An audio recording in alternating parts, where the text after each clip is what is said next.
Hello and welcome to Forever Rugby on Forever Sports. For today's World Rankings update, over the last weekend, we did see some movement in the top four. There's a new third in the world, and it is the Springboks. They move into third ahead of France as they go into the final weekend of warm-up games before the World Cup, which begins in just over 2 weeks. And yeah, it's nice sort of time to be building momentum, isn't it? And at the end of the day, we've got an opportunity to sort of continue trying to sort of put pressure on other teams with our game against New Zealand this weekend. So before we look at the rankings and exactly what changed and what didn't change, please do smash like on the video. Please do subscribe to the channel as well. In terms of the rankings, this is how they now look after the weekend. So only one change in the top 10 as South Africa has gone ahead of France, but not by much as going into this weekend. And yeah, it's interesting in terms of the world rankings, which we all kind of know don't really always reflect the current best teams, for example. But I think the top four is pretty reflective at the end of the day. I don't think there's much between the top four. So, for example, we'll get the permutations this weekend in terms of what can happen. But South Africa, all of a sudden, are not far behind New Zealand and Ireland, and are playing against New Zealand. There will be no home advantage with regards to how the rankings work this weekend because it is a match on neutral ground.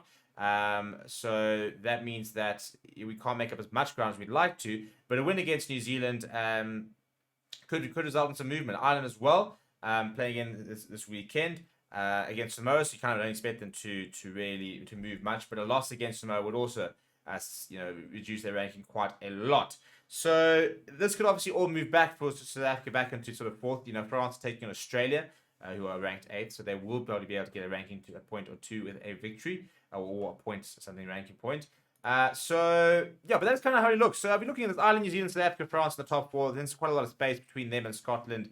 A bit of space then between England, Argentina, Australia, Fiji, and Wales. And I think it's pretty reflective. As I said, I do think that Scotland as well, based on their last year, kind of do deserve that little bit of a gap between England. They've earned it.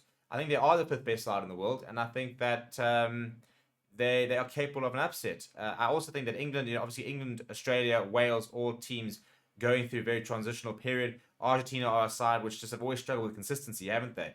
Good to see Fiji in that sort of top 10. But yeah, so I think in terms of the rankings itself, what this continues to sort of show is the ludicrousy of the Rugby World Cup draw. The fact that obviously Ireland, South Africa, Scotland, all on the same side of the draw. New Zealand and France in the same groups, and then it's kind of the best of the rest.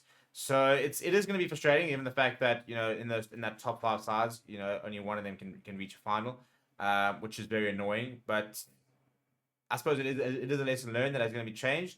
It's just frustrating because we would like to, imagine if those top 4 teams, which do seem to be so clearly the 4 best teams in the world, that we wanted that as our semi-finals.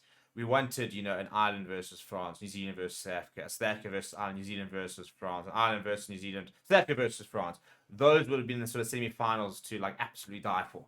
That would have been the perfect. If you had to create this tournament, those would be the 4 semi-finalists you'd like to see. Really, when it comes to quarterfinals, you probably kind of want a couple of upsets and stuff like that. But at the end of the day, when it comes to the time of big matches, you do want to see that the best 2 teams or the best 4 teams going at each other.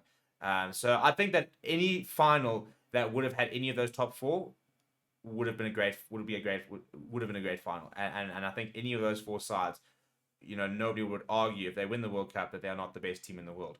Whereas I think, if an England, Argentina, or Australia win the World Cup, there would be a lot of, oh, well, they had the right side of the draw, they had this, they had that, which is unfair to them because at the end of the day, you can only play what's in front of you and you're not responsible for the draw. But that's how the cookie is crumbled. So in that way, it has given an opportunity for an England, an Argentina, Australia, even a Wales, maybe even a Fiji to kind of sort of sneak into the final and you can almost sort of burgle a bit of a World Cup by being on the right side of the draw. But you are now still play against teams sort of your similar level. The question is, will they be able to step up when they do come up against what we assume will be one of those top 5 sides in the final itself? Let me know what you think down in the comments below. Do you think that South Africa can hold on to 3rd, maybe even push for 2nd going into the World Cup? We'll find out exactly what the potential permutations are on Friday in our World Rankings preview. But that is the update. Elsewhere in the table, If you wanted to know, Paraguay has moved up 3 places. Philippines have moved up a place, whilst Colombia has lost 4 places. So that is way down in the table. And the fun fact for today is that if you look at the entire full table, your lowest ranked side in the world is American Samoa in 109th. Those are the amount of teams currently on the world rankings, in case you wanted to know. Please smash like the video. Please do subscribe to the channel, and we'll see you guys all very soon.